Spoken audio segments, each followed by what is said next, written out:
사납거나 거칠지 않고 시기하거나 분규를 일으키지 않는 것, 지혜롭기 때문에 거짓 없이 순수한 것, 지혜롭기 때문에 화평을 도모하고 관대하고 자비롭고, 또 지혜롭기 때문에 남의 부탁에 냉정하지 않고, 지혜롭기 때문에 편애하지 않고, 지혜롭기 때문에 위선적이 아니라 솔직한 것, 이것이 지혜의 온유함이에요.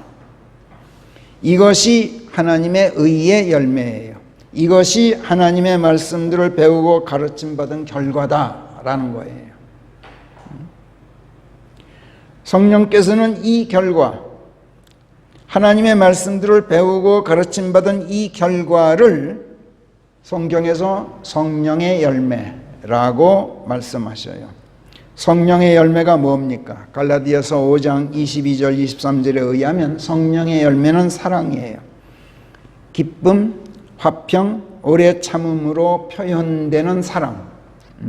사랑은 항상 기쁨으로 표현되고 화평으로 표현되고 오래 참음으로 나타나게 돼 있어요. 또 온유하고 gentleness, 온유하고 선함, 그리고 믿음으로 나타나게 돼 있어요. 그 다음 온유한 마음, 말의 절제, 행동의 절제로 나타나요. 이것이 사랑이에요. 이것이 의의 열매이고 이것이 성령의 열매예요.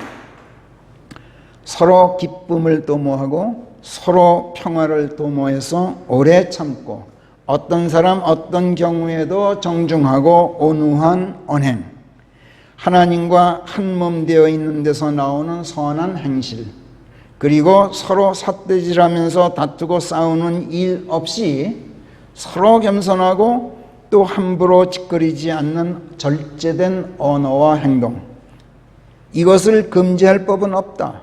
이렇게 갈라디아서 5장 22절 23절은 말씀하죠.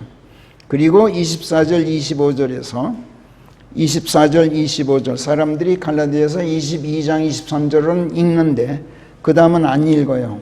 오늘 우리 같이 한번 읽어봅시다. 갈라디아서 5장 24절 시작. 그래서 그리스도의 사람들은 육신을 십자가의 형에 처하여 성정과 정욕을 죽여버렸느니라. 우리가 과연 성령 안에 살고 있다면 우리가 또한 성령 안에서 행하자. 서로 심기를 건드리고 서로 시기하며 헛된 영광을 탐하지 말자. 네. 이렇게 제안하고 계셔요. 너희가 하나님의 말씀들을 배우고 가르침 받아왔지. 그렇다면 의의 열매를 맺어야 돼. 온유할 줄 아는 지혜, 이것을 너희 선한 생활 속에서 드러내 보여야 돼. 이렇게 말씀하셔요. 그것은 곧 사랑이야. 기뻐하고 화평하고 오래 참음으로 나타나는 표현되는 그런 사랑, 온유하고 절제된 언행으로 나타나는 그런 사랑. 성령께서는 지난날 우리를 예수 그리스도의 죽으심 안으로 침례시켜 주셔서 우리의 옛사람, 우리의 육신을 십자가형에 처해 버리셨죠. 왜 그러셨습니까? 거짓투성이이고 하나님의 길에서 벗어나 있는 패역천지였기 때문에 그러셨어요. 우리 옛사람의 육신은 본질적으로 거짓되었어요. 그 성정과 정욕이 교만하기 짝이 없고 온유하지 못했고 헛된 영광을 탐하는 욕망에 불타고 있었어요. 서로 심기를 건드리고 시기하고 다투게 되어 있는 그런 성정을 지니고 있었어요. 야고보서 3장 18절 말씀에 따르면 이 성령의 열매는 아무나 맺을 수 있는 것이 아니라 화평을 이루는 사람들의 평화 속에 씨가 뿌려져서 그 평화 속에서 싹트고 자란다. 그리고 열매 맺는다. 이렇게 말씀하고 있어요. 평화는 어떻게 이루어집니까? 서로 속이지 않는 데서 평화가 이루어져요. 평화가 깨지는 것은 거짓말 때문에 그래요. 거짓말만 안 하면 평화는 절대로 깨지지 않게 돼 있어요. 이거는 개인 간의 화평도 마찬가지고 집단 간의 화평도 마찬가지고 국가 간의 평화는 더 말할 것도 없어요. 서로 거짓말하기 때문에 평화가 깨져요. 지금 이 나라가 경제적으로 눈부시게 발전하고 부유해졌음에도 불구하고 평화가 없어요. 왜 그럴까요? 정치, 경제, 사회, 문화, 교육, 외교, 국방 전 분야에 걸쳐서 위에서 아래까지 어느 구석을 보아도 진실이 없고 온통 거짓말로 도배되어 있기 때문에 그래요. 잘 사는데도 평화가 없어. 이 땅에는. 시편 120편으로 다시 돌아가겠어요. 3절 4절 제가 읽죠. 너 거짓된 혀야 내게 무엇이 주어져야겠느냐, 또는 어떤 일이 내게 행하여져야 하겠느냐. 두송나무 숯불과 함께 용사의 날카로운 화살들이니라. 예. 거짓된 혀에 돌아갈 보상은 뜨거운 숯불과 화살이라는 거예요. 그것도 두송나무로 된 숯불과 화살. 두송나무, 일명 노간주나무라고도 불리는 향나무의 일종이에요. 향나무과 침엽수인데 목질이 아주 단단해서 숯으로 구우면 그 숯불 화력이 참나무 숯보다 몇 배 더 화력이 강하대요. 또 이것으로 화살을 만들면 그 끝에 쇠 화살촉을 덧붙이지 않아도 찌르는 힘이 뛰어나다고 알려져 있어요. 그게 두송나무예요. 성경에 따르면 그래요.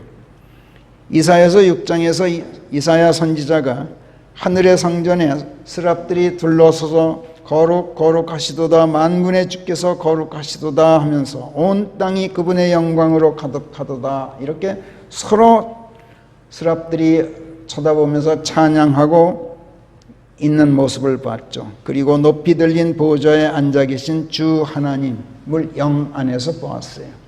그분의 옷자락이 성전, 하늘의 성전을 가득 채우고 있는 걸 보았죠. 이때 이사야가 말하기를,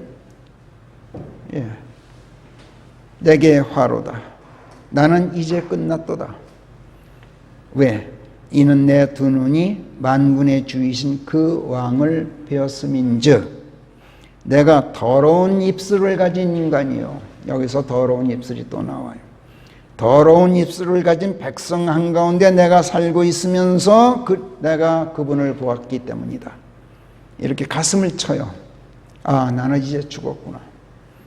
그러자 스랍들 중에서 하나가 제단에서 불길이 살아있는 숯불을 부집개로 집어내요. 그리고 그것을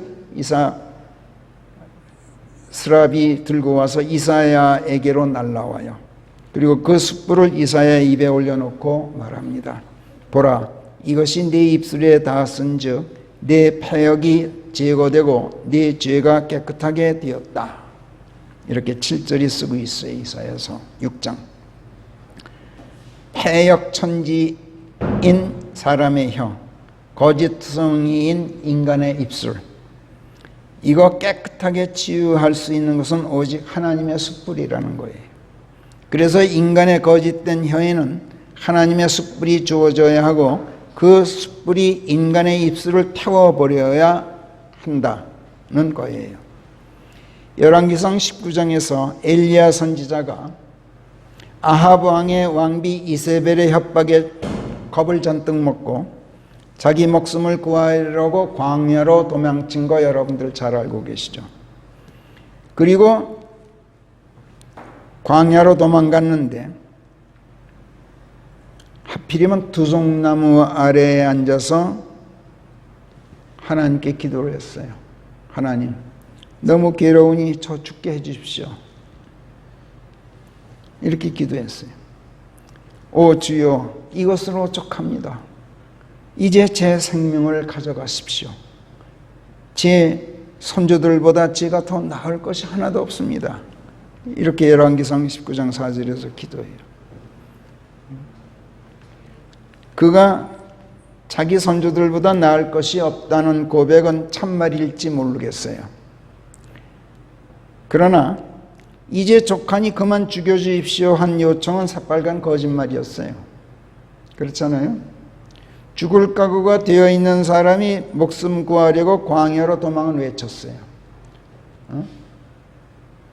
그래 놓고 죽여달라 그러니까 이게 거짓말이란 말이에요. 그런데 하나님께 이런 거짓말을 하는 자기 자신을 스스로 두송나무 아래에 갖다 놓았어요. 그리고 그 나무 아래에 잠이 들었어요. 숯을 만들면 그 어떤 나무도보다도 뜨거운 화력으로 불태우고, 또 화살을 만들면 어떤 화살보다도 깊이 찌르는 두송나무예요. 새빨간 거짓말을 한 엘리야 앞에 공교롭게도 그런 나무가 나타났어요. 공교롭게도 또 그런 나무 아래에 그 자신을 갖다 앉혔어요. 거짓말 해놓고 자기 자신도 모르게 살아있는 양심이 마음속에서 무의식적으로 움직였던 거예요. 이거 하나님께서 하신 일이에요. 너 지금 누워있는 나무 그늘에 지금 앉아있는데 그 나무가 무슨 나무인지 한번 봐라. 지금 그러고 계신 거예요. 이거 숯 만들면 얼마나 뜨거운지 너 알지? 너 거짓말하는 내 입술, 이 나무, 두송나무 숯으로 그 입술을 태워야 돼. 이 나무로 만든 화살로 네 양심을 찔러야만 내가 치유될 수 있어. 지금 하나님께서 무언 중에 그걸 보여주고 계신 거예요. 양심이 조금이라도 살아있으면 하나님께서 이처럼 사람을 무의식 속에서도 그 양심을 움직이셔요. 나는 의식하지 못하는 가운데 그러신단 말이에요. 지나놓고 보면 이제 그게 그랬었구나 하고 깨닫게 돼요. 이때 하나님의 천사가 엘리야 선지자에게 나타나요. 그리고 일어나 먹으라 이렇게 말해요. 그래서 일어나 보니 거기 뭐가 있었어요? 숯불에 구운 빵이 있었어요. 그리고 물 한 병이 있었어요. 그 숯불이 성경에는 언급이 없습니다만 필시 그 숯불은 두송나무 숯불이었을 거예요.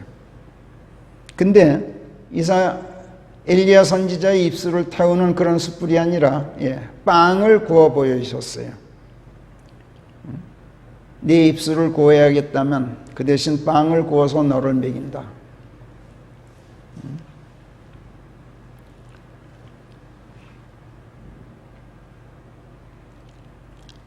이로써 그 뜨거운 숯불이 그의 입술에 간접적으로 닿게 했던 거예요, 하나님께서.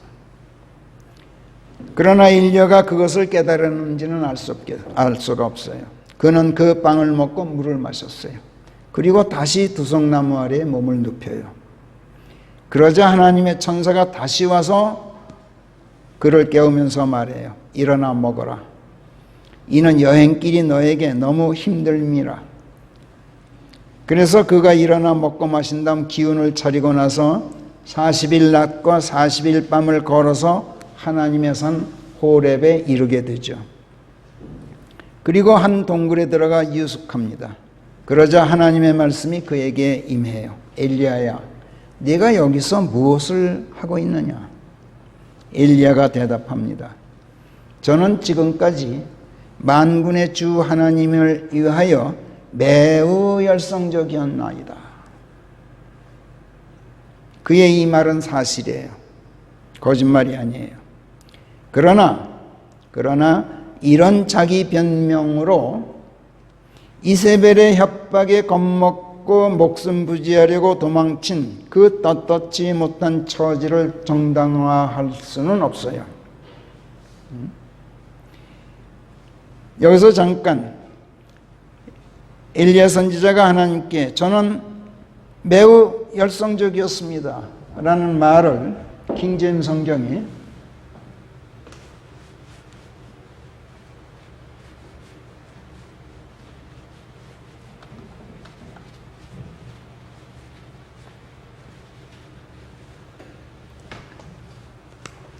very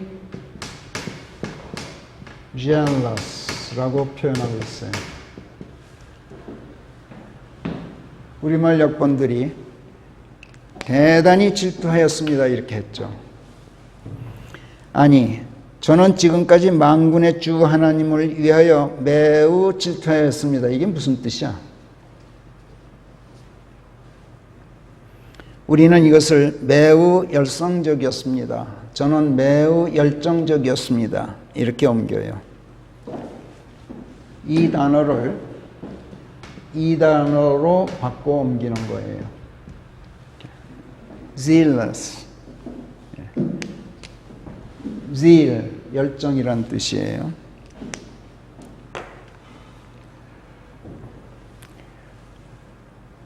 보통들 이 jealous라고 하면은 사람들은 질투, 시기심, 시기하다, 질투심이 많다, 뭐 이런 식으로 해석하죠. 가령 출애굽기 20장 하나님께서 모세에게 십계명을 주셨을 때 너는 다른 어떤 신들도 내 앞에 있게 말라. 너는 위로 하늘에 있거나 또는 아래로 땅에 있거나 땅 아래로 바다에 있는 그 어떤 것도 그것을 조각한 형상이나 그 어떤 것의 모사품도 내게 있게 말라. 너는 그것들에게 몸을 굽혀 절하지도 말고 그것들을 섬기지도 말라. 나 주 네 하나님은 실로 jealous God이다. 이렇게 말씀하셔요. 나는 jealous God이다. 질투하는 하나님이다. 이렇게 옮겼죠. 다들. 우린 그렇게 안 옮겨요.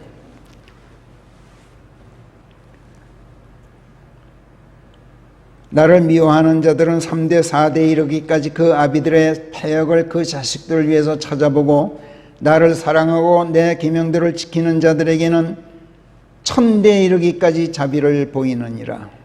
이렇게 말씀하시는 장면. 우리말 역본들은 질투 하나님이라고 옮겨서 하나님을 째째하신 분으로 만들어 놔요. 대체 하나님께서 뭐가 꿀려서 뭐가 캥기는 데가 있어서 째째하게 누구를 질투하신단 말인가? 출애굽기 34장 14절에서도 12절부터 보면 이렇게 돼 있어요. 너는 네가 들어가는 땅의 거민들과 언약을 맺지 않도록 조심하여 그것이 네 한가운데 쳐놓은 올무가 되지 않도록 하라. 너는 단연코 그들의 제단들을 헐고 그들의 형상들을 부수며 아세라 여신상을 세우는 그들의 작은 나무 동산들을 베어버릴지니라. 14절 그리하여 너는 다른 신에게 경배하지 말지니 주는 실로 jealous하다. 주는 실로 jealous하다. 그 이름도 jealous이다. 이렇게 말씀해요.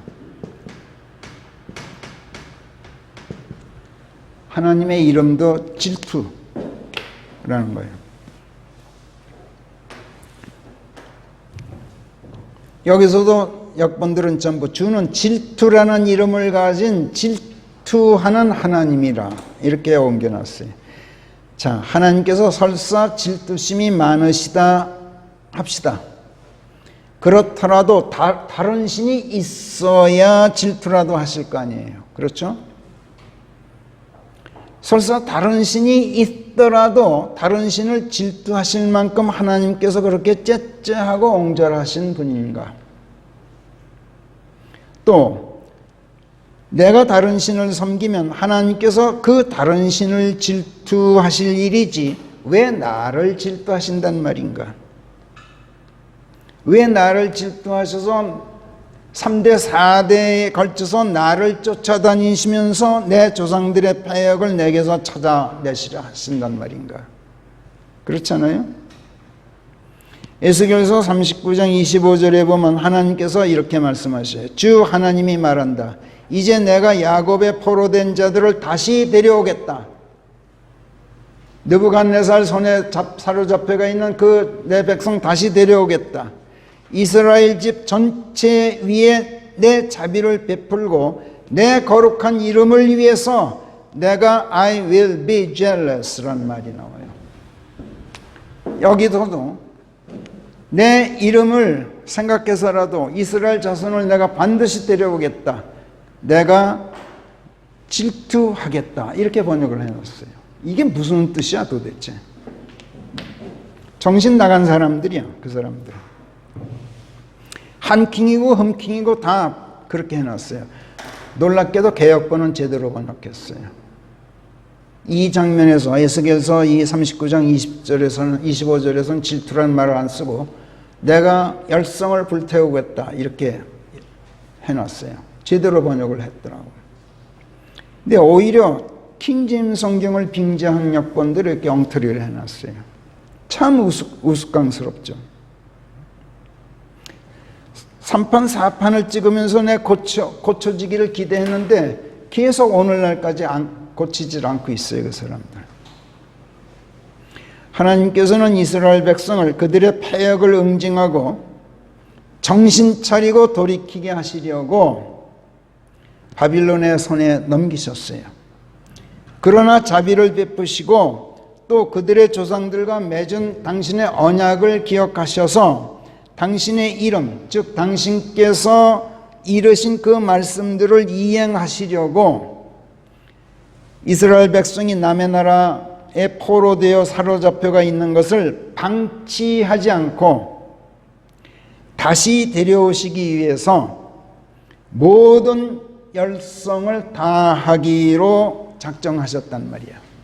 내가 무슨 짓을 해서라도 모든 열정을 불태워서 내 백성이 느부갓네살 바빌론의 손에 잡혀가 있는 걸 내가 방치하지 않겠다. 그게 젤러스예요.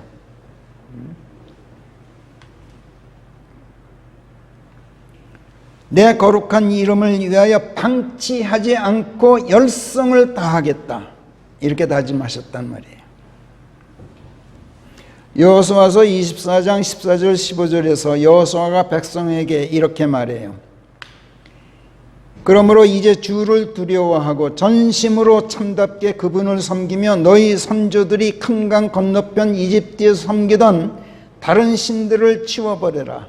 너희는 주를 섬기라. 그리고 주를 섬기는 것이 만약 너희에게 악하게 여겨지거든 큰 강 건너편에서 너희 선조들이 섬기던 신들이든 아니면 너희가 살고 있는 이 땅의 아모리 족속의 신들이든 누구를 너희가 섬길 것인지를 이날 너희가 선택하라. 나와 내 집으로 말하자면 우리는 오직 주를 섬기겠다. 이렇게 선언해요. 그러자 백성이 펄쩍 뛰죠. 우리가 주를 버리고 다른 신들을 섬긴다는 것은 천부당만부당합니다.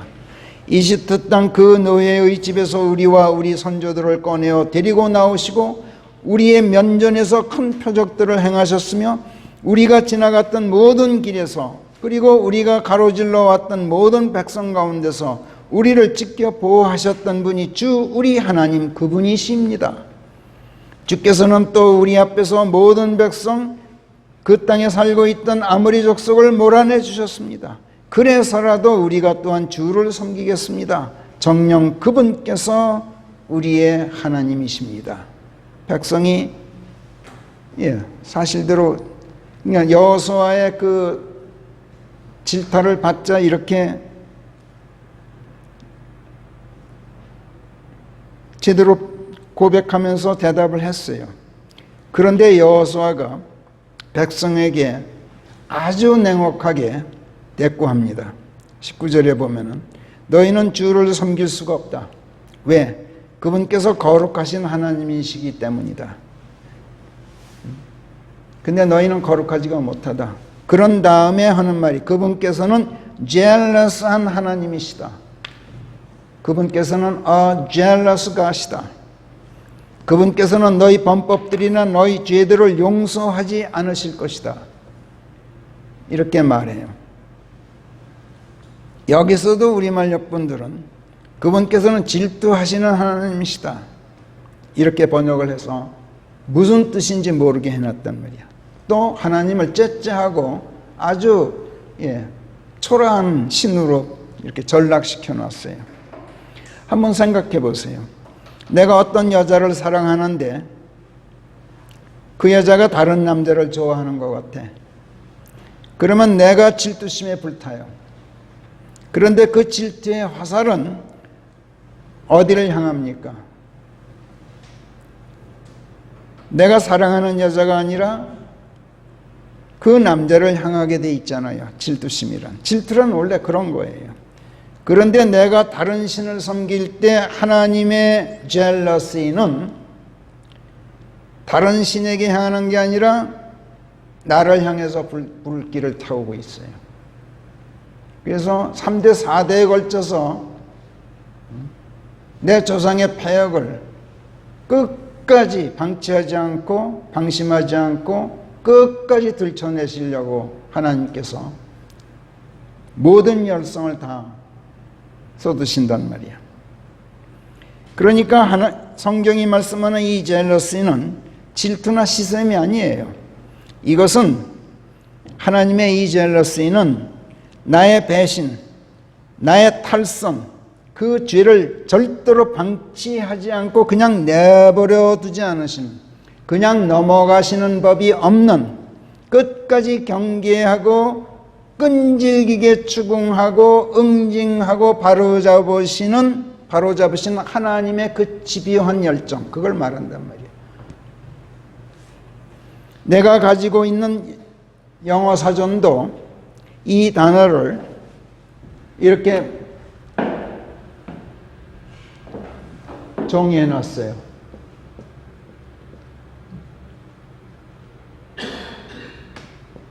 jealous를 zealous, vigilance라고 해놨어요. 열정적인 vigilance. vigilance란 뭐냐면 눈을 떼지 않고 감시하는 걸 말해요. 철통 같은 경계심이란 뜻이야. vigilance는. 그리고 제가 가지고 있는 사전은 내가 아주 자랑스럽게 생각하는 건데 킹제임스 성경의 용례를 몇 군데 착착착착 해놨어요. 이렇게 쓰였다.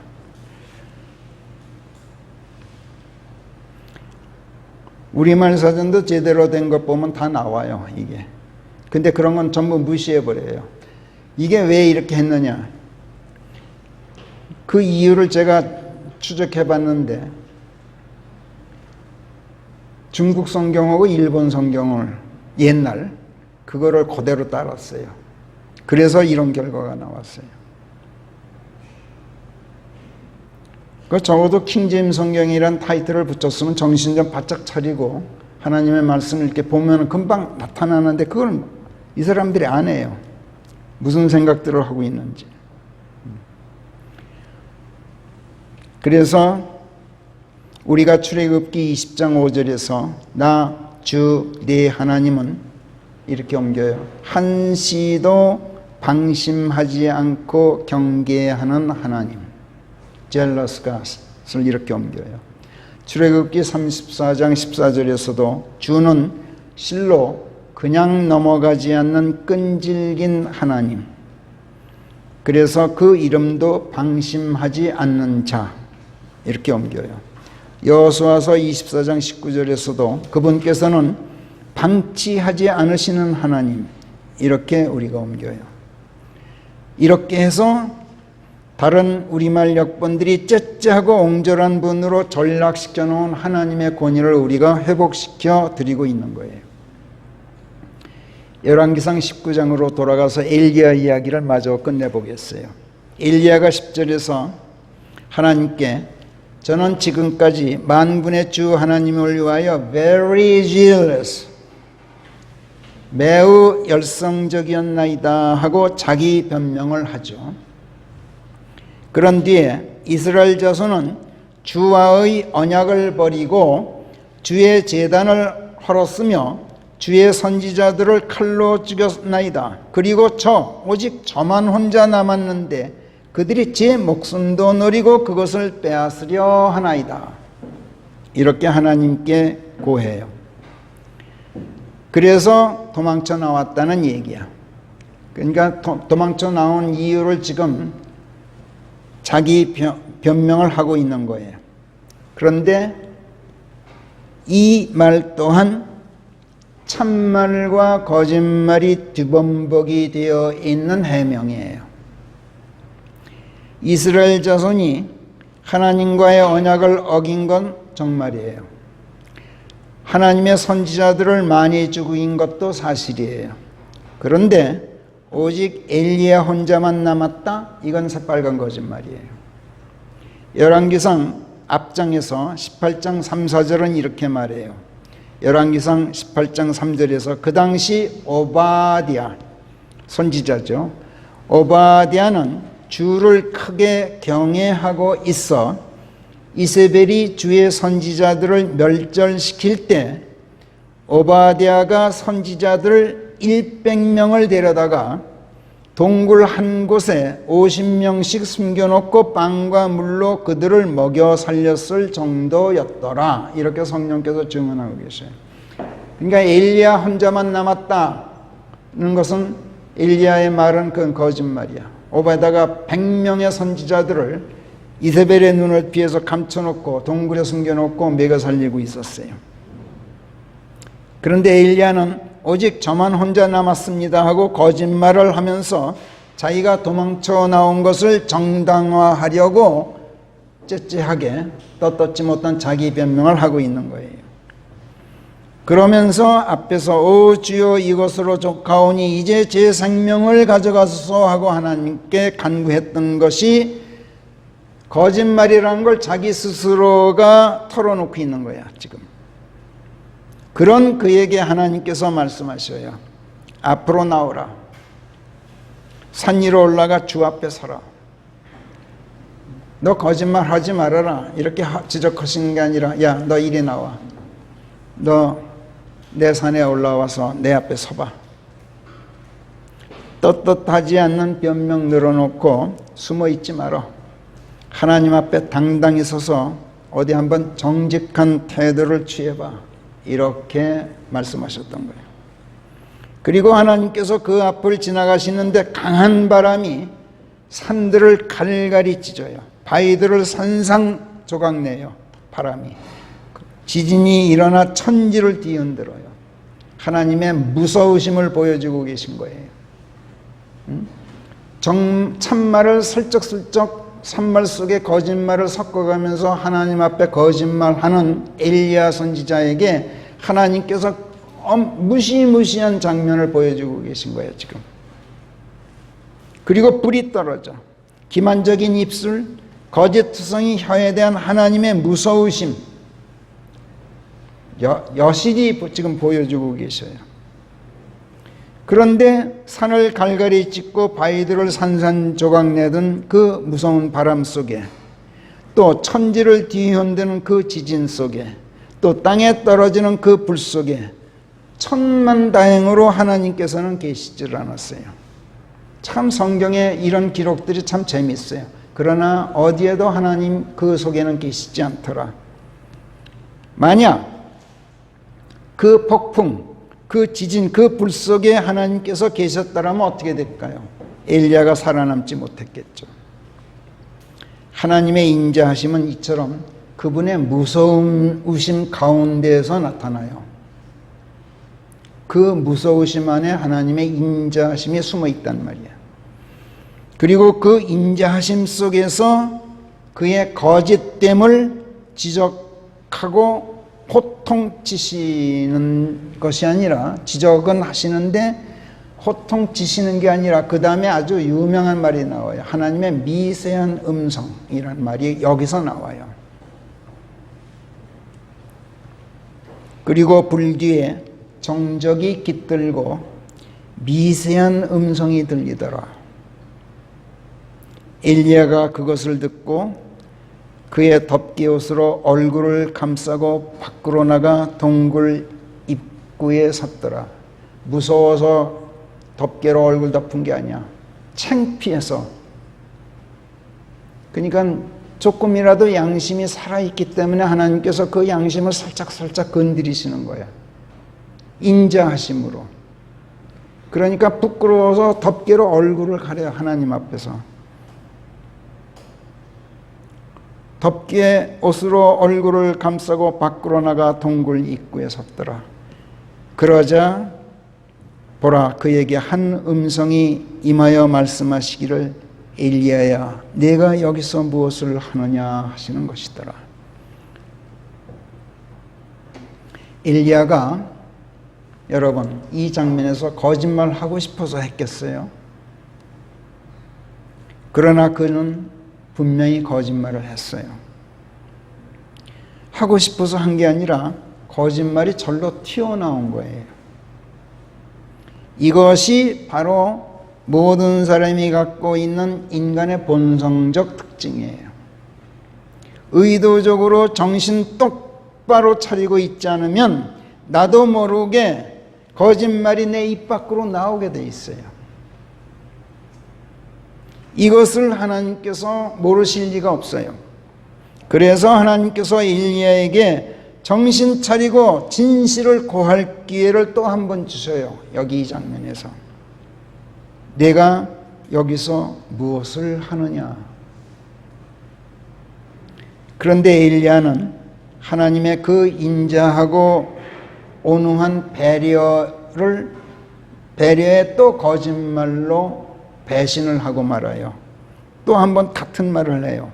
저는 지금껏 만군의 주 하나님을 위하여 매우 열성적이었습니다. 이스라엘 자손은 주의 언약을 버리고 주의 제단을 헐고 주의 선지자들을 칼로 죽였습니다. 그리고 오로지 저만 혼자 남았는데 그들이 제 목숨도 노리고 그것을 빼앗으려 합니다. 앞에 한 말을 똑같이 또 한 번 반복해요. 그런데 이 말이 다 거짓말은 아니죠. 참말 속에 거짓이 섞여 있죠. 이스라엘 백성이 하나님의 언약을 어긴 거 사실이고 선지자들을 많이 죽인 것도 사실이에요. 그런데 그 참말 속에 오직 저 혼자 남았습니다. 이 거짓말을 슬쩍 섞어 놓는단 말이에요. 원래 거짓말은 이런 법이에요. 왜? 100% 거짓말이면 사람들이 속지를 않게 돼 있어요. 그래서 참말 속에 거짓말을 슬쩍슬쩍 섞어 놓아야 사람들이 긴가민가 하면서 미혹되게 돼 있어요. 이것이 거짓말의 기술이에요. 근데 인간이 이 기술을 가지고 있어요. 어디서 온 기술이겠어요? 마귀한테 물려받은 기술이에요, 이게. 창세기 3장에서 거짓삽이 마귀가 인간을 미혹하고 속였을 때 그랬던 걸 우리가 알고 있잖아요. 응?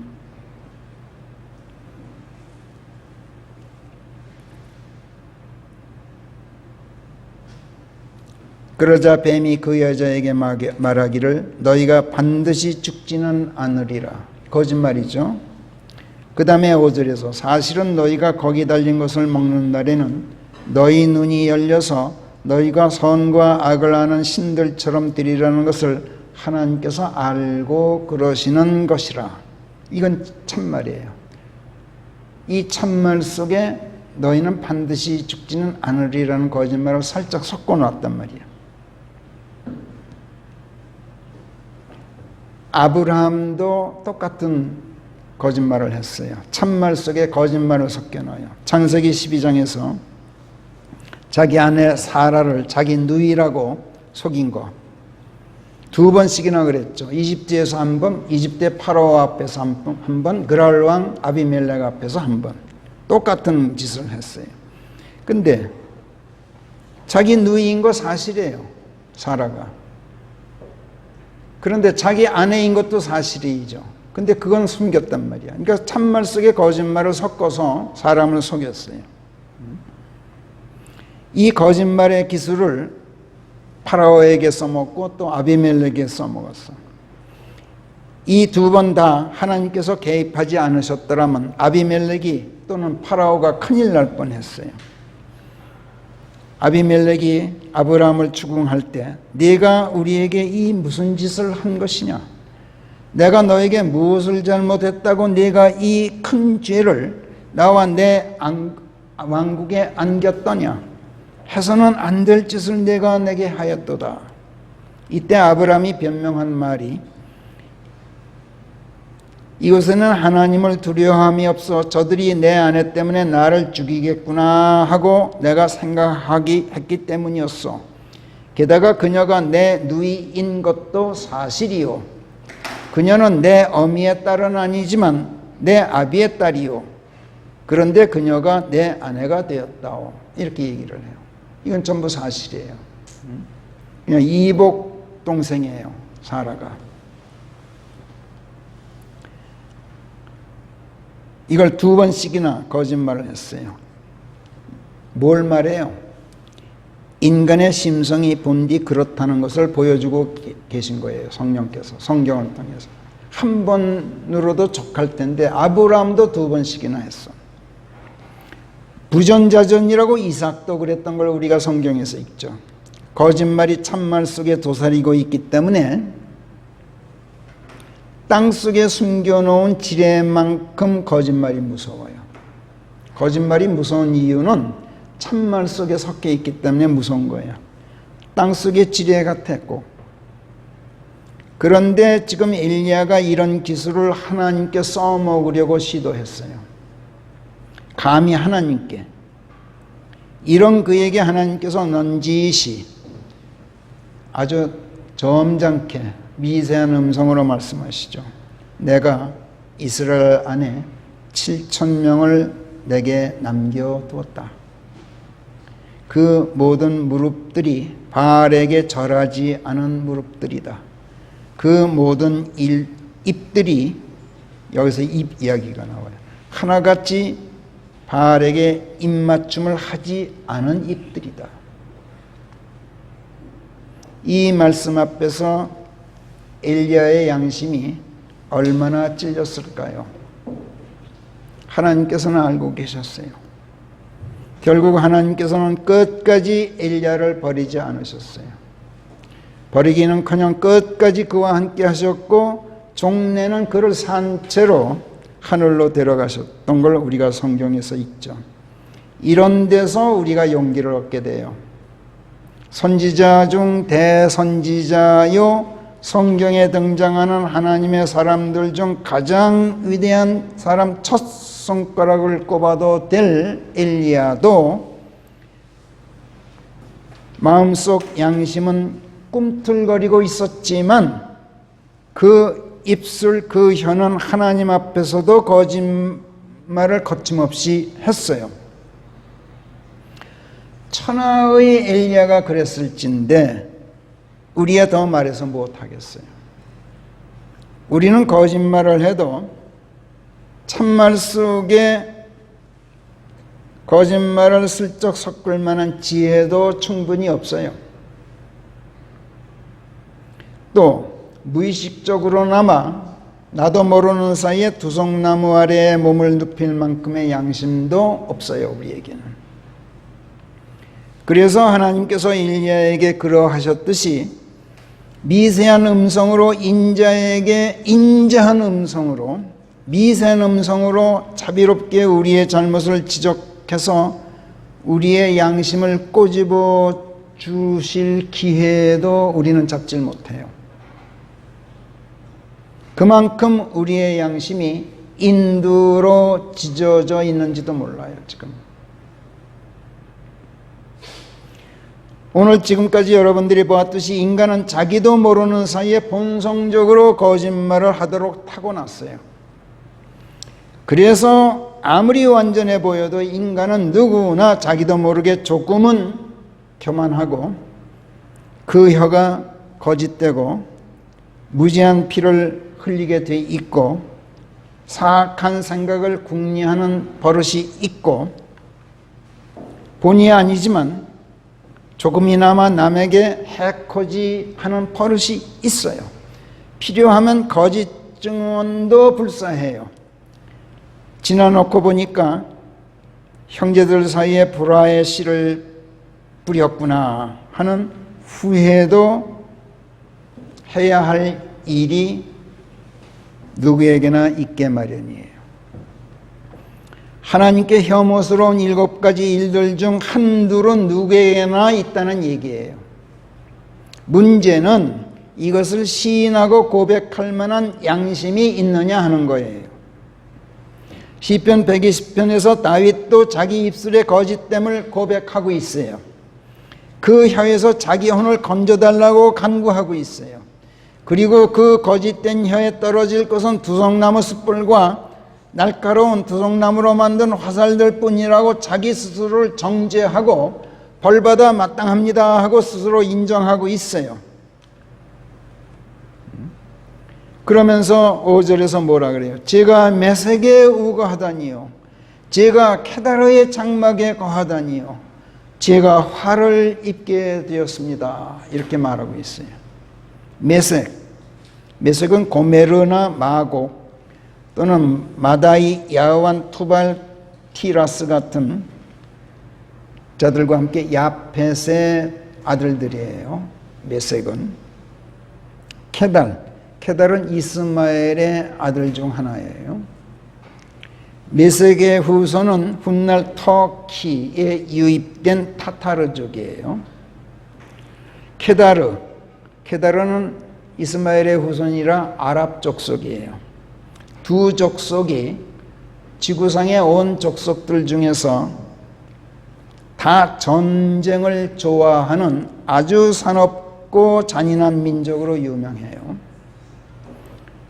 특히 야펫의 아들들인 야완과 투발은 또 메색, 냉혹한 장사꾼들로 유명하고 지금까지도 에스겔서 27장에 보면은 인신매매까지 한 기록이 있어요. 다윗이 지금 여기 5절에서 제가 메색에 우거하다니, 제가 케다르의 장막에 거하다니요, 이렇게 탄식하고 있는 것은 어쩌다 보니까 자기가 메색이나 케다르 족속처럼 하나님, 저도 모르게 제가 전쟁을 좋아하는 사납고 잔인한 인간이 되고 말았습니다, 이렇게 고백하고 있는 거예요.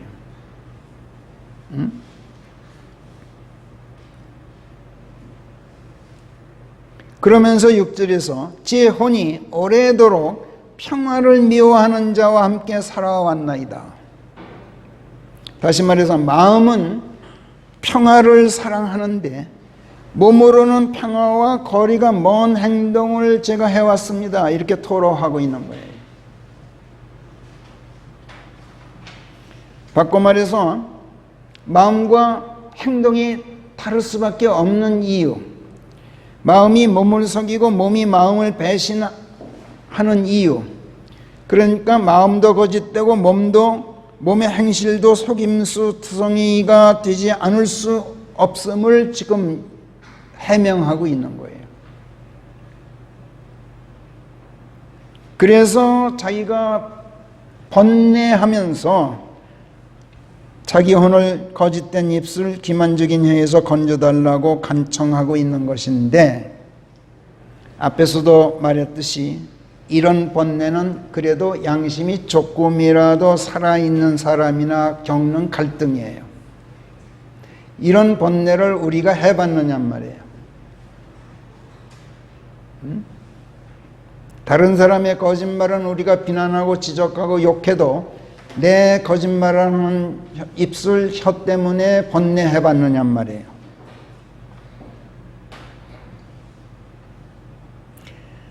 다윗도 보세요. 다음 7절에 보면 양심이 아직 살아있어서 갈등하고 번뇌하고 있으면서도 7절에 보면 그러는 가운데서도 구차하게 또 자기 변명을 또 늘어놔요. 다윗이 인간의 고약한 심성을 그대로 지금 드러내고 있어요. 7절 보세요. 저는 평화 편이옵니다. 그러나 제가 평화를 이야기할 때 저들이 전쟁편에 있나이다. 자기가 평화를 사랑하지만 어쩔 수 없이 칼을 들 수밖에 없게 된 이유를, 그 잘못을 다른 사람에게 전가하고 있잖아요, 지금. 상대방이 호전적이어서 나도 어쩔 수 없이 평화가 아니라 전쟁편에 서지 않을 수가 없습니다, 이렇게 지금 하나님께 고백하고 있는 거야. 고백이 아니라 아주 구차하고 째째한 자기 변명이에요. 그래서 아무리 그리스도인이라고 자처하더라도 우리가 의의 열매, 성령의 열매를 맺지 못하면 이런 식으로 구차한 변명으로 내 잘못을 남에게 돌리게 돼 있어요. 자기 변명은 언제나 거짓말이에요. 기쁨과 화평을 도모해서 온유하고 선한 마음, 또 믿음 안에서 예수님의 마음으로 오래 참는 가운데 온유한 사람은 언행을 절제하기 때문에 어떤 경우 어떤 상황에서도 잘못을 남에게 돌리지 않고 자기 자신에게 돌리는 정직성과 아량이 있는 법인데, 그렇지 못한 사람들이 이런 정직, 이런 아량이 없단 말이에요. 자, 여기까지가 이제 120편을 통해서 성령께서 오늘 우리에게 던져주시는 메시지이고 자성토록 하시는 말씀들인데, 사도행전 19장 후반부로 가서 알렉산더라는 인물을 잠깐 보겠어요. 시간이 좀 걸리더라도 오늘 끝내야 되겠어요. 자, 에베소서에서 난리가 났죠. 다이아나 여신의 은감실을 제작하는 자들이 비즈니스 카르텔을 맺고 사람들을 기만하는 자기 그 기술 가지고 먹고 사는 자들이 복음 전파자들에게 반기를 들고 데모를 일으켰어요. 그게 세상을 온통 시끄럽게 했어요. 이때 성도들이 바울을 숨겼는데 알렉산더라는 사람을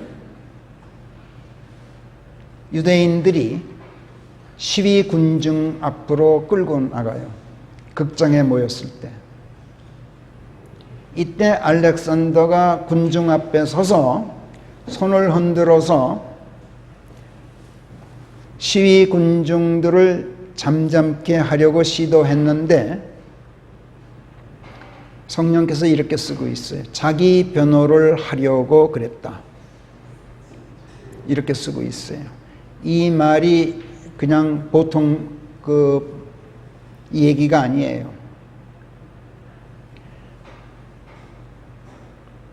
적어도 성령께서 시위 군중 앞에 당당한 그리스도인으로 세워놓으셨으면은 자기 변호가 아니라 하나님의 말씀을 변론하고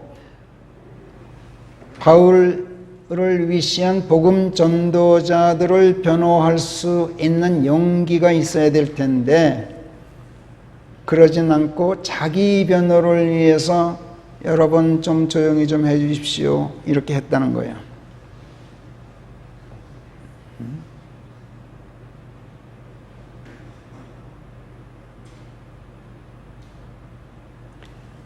말하자면 시위 군중 앞에서 진리를 전파하지 못하고 구차하게 자기 생명 부지하려고 치사한 짓을 했다는 얘기예요. 이게 인간의 양심이야.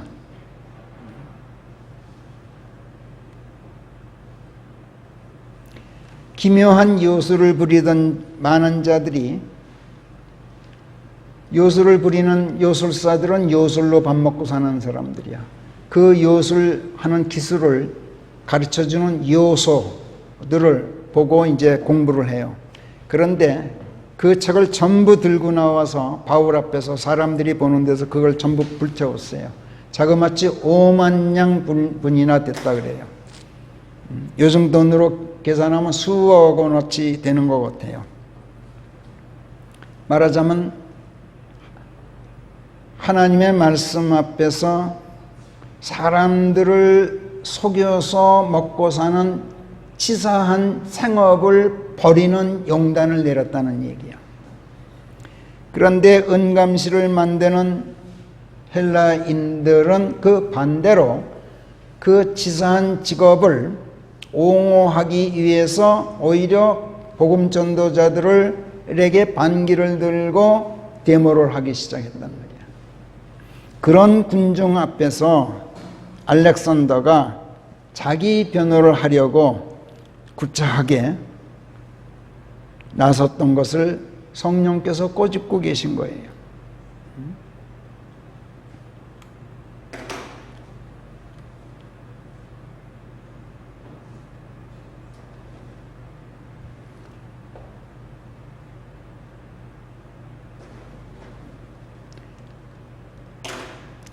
그렇다면 내가 만약 알렉산더의 위치였다면 어떻게 했을까? 이걸 한번 생각해 보자는 얘기예요.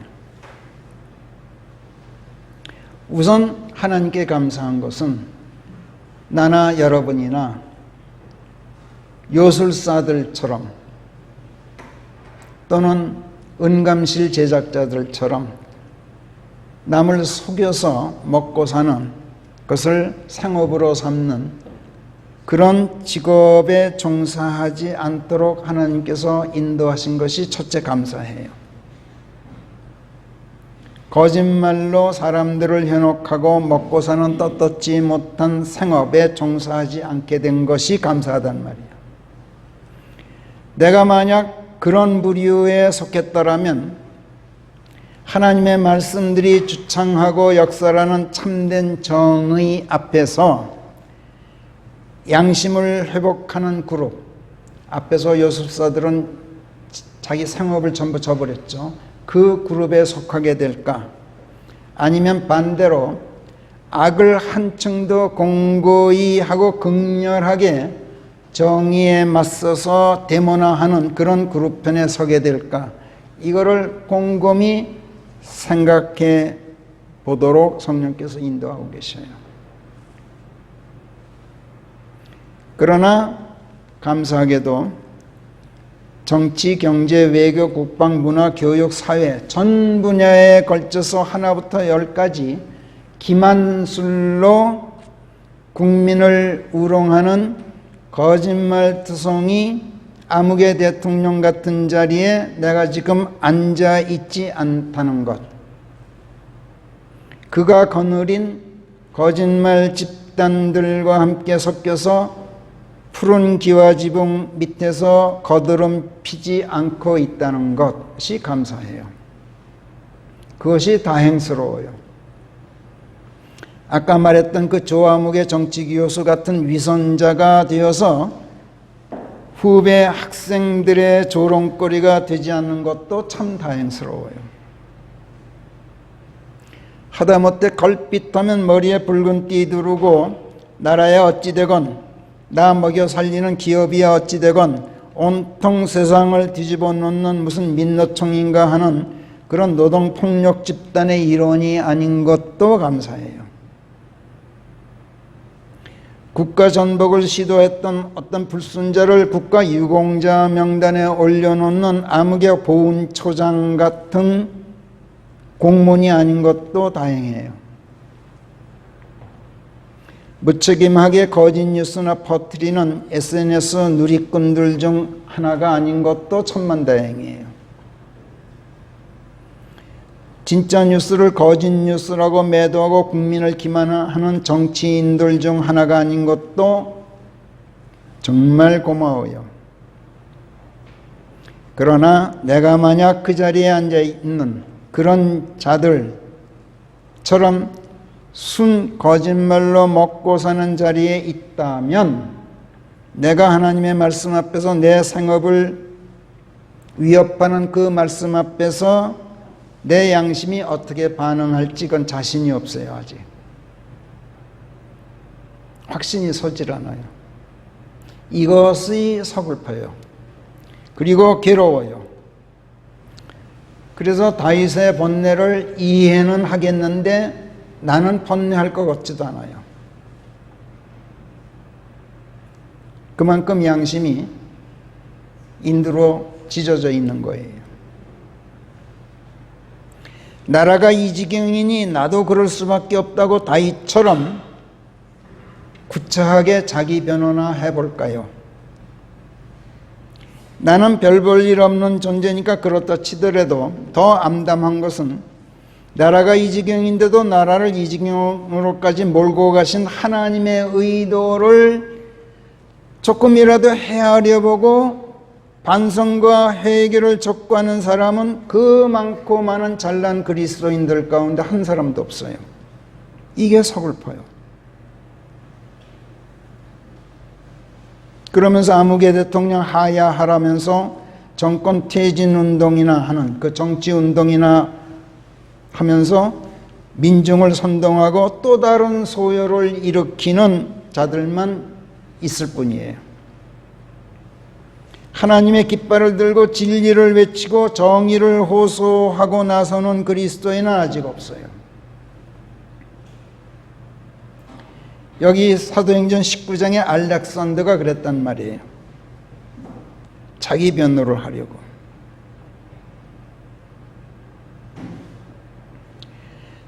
난동을 피우는 폭도들이 자기 변호한다고 그런데 귀를 기울이는 만큼 이성적인 자들입니까?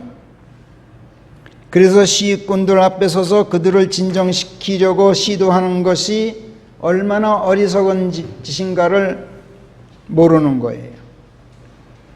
그래서 알렉산더는 자기 변호도 제대로 못한 것 같아요.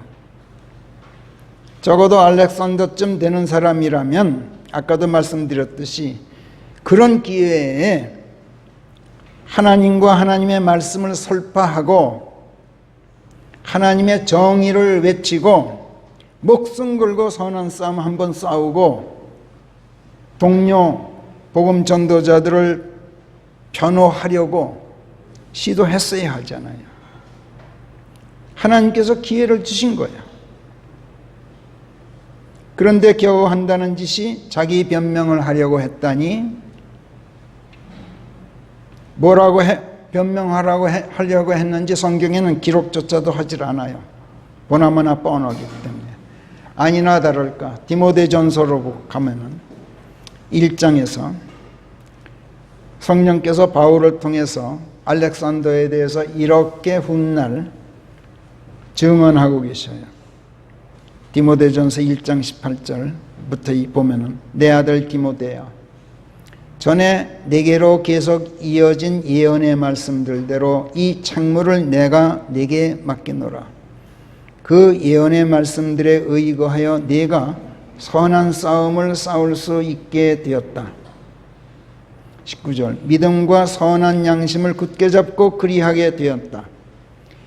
어떤 자들은 믿음과 관련하여 선한 양심을 버리는 바람에 파선하고 말았느니라. 그 중에 후메네오와 알렉산더가 있다. 여기서 알렉산더를 탄핵하고 있어요. 모독 행위를 해서는 안 된다는 것을 그들이 터득하도록 하려고 내가 그들을 사탄에게 넘겼다. 알렉산더를 결국 알렉산더는 바울에 의해서 사탄에게 넘겨졌어요.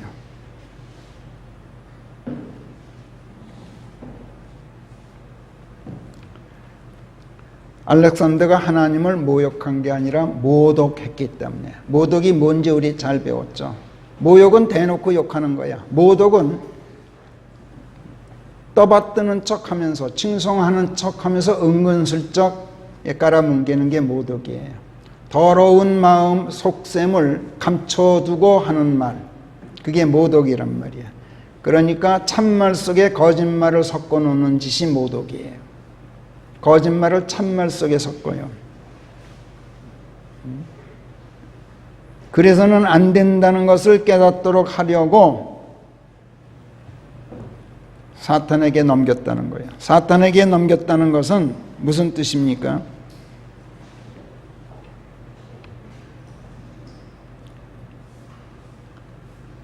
욥이 사탄에게 넘겨졌을 때를 생각하시면 돼요. 얼마나 환난 고통을 겪었습니까? 그러나 하나님께서 왜 사탄의 손에 넘기셨습니까? 그를 정금같이 연단하시려고.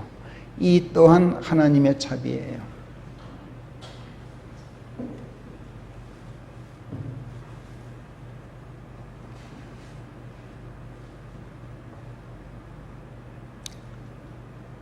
하나님께서는 모든 사람이 생명을 얻고 지옥행 면하기를 간절히 바라고 계셔요. 그래서 지옥을 향해 죽음의 길을 달려가는 자들을 생명길로 인도하시려고 그들의 패역을 미워하고 금하시고 다른 신 섬기는 것 또한 금하셔요. 미워하고 금하시는 정도가 아니라 아까 봤듯이 jealous 하셔요. 결코 내버려 두시는, 방치하시는 법이 없어요. 한시도 방심하지 않는 가운데 극도로 경계하시고 바로잡고 회개하고 당신께로 돌이키게 하려고 사탄에게 넘기기까지 하셔요. 무서운 징벌로 벌하시는데 그 무서운 징벌이 아니라 사실은 하나님의 젤러스에서 나오는 하나님의 자비란 말이에요. 이것이 하나님의 너그러우신 배려예요. 만약 하나님께서 이때 나 몰라라 하고 방치하신다면, 내버려 두신다면 이거야말로 잔인하고 냉혹하신 거예요. 하나님을 드높이면서 진실을 감추면 이것은 하나님을 모독하는 것인데, 그리스도인들이라는 사람들이 이 짓을 그렇게 잘해요. 그래서 바울이 알렉산더를 성토하고 그를 사탄에게 넘겼던 거예요.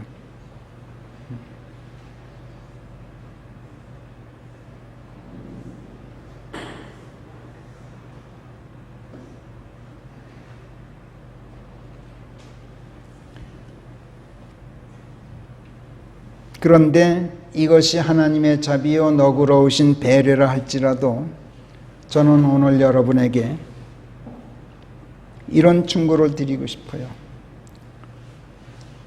절대로 사탄에게 넘겨지지 마세요. 아브라함에게서 보았고 엘리야에게서 보았고 오늘 다윗에게서도 보았던 것처럼 나도 모르게 거짓말을 참말 속에 슬쩍슬쩍 섞어서 사람들을 기만하고 하나님을 속이는 습성이 있다는 것을 나 스스로가 자각을 하고 있어야 돼요. 그리고 나 자신에 대해서 극도로 조심해야 돼요. 목에 칼이 들어오더라도 알렉산더처럼 구차한 자기 변호나 시도하는 그런 치사한 자가 되지 말아야 돼요. 그렇지 않으면 사탄에게 넘겨줘요. 우리도. 오늘 우리 성령께서 시편 120편 그리고 사도행전 후반부에 알렉산더를 조명하시면서 오늘 우리에게 이것을 촉구하고 계셔요. 기도하겠습니다. 하나님, 기록되기를 주께서는 주의 말씀들 안에서 옳다 인정받으시고 주께서 판단받으실 때 이기실 수 있나이다 한 대로 하나님께서는 실로 참되신데 다만 우리 인간만이 하나같이 거짓말쟁이들이라 할지니라 하신 이 말씀, 이 시간 저희로 되새겨 보게 하심을 감사합니다.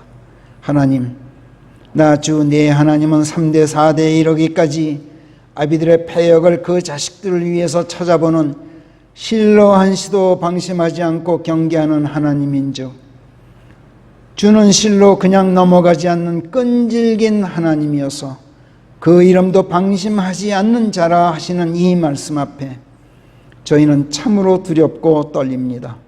성경 마지막 책 마지막 장에서도 거짓말쟁이들을 살인자들과 음행하는 자들, 마술사들과 우상 숭배자들 같은 참으로 혐오스러운 자들과 동일선상에 놓으시고 그들에게 돌아갈 몫은 두송나무 숯불과 날카로운 화살을 넘어서 불과 유황으로 불타는 못이라 말씀하셨으니 이런 말씀에 저희들은 사색이 되지 않을 수가 없습니다.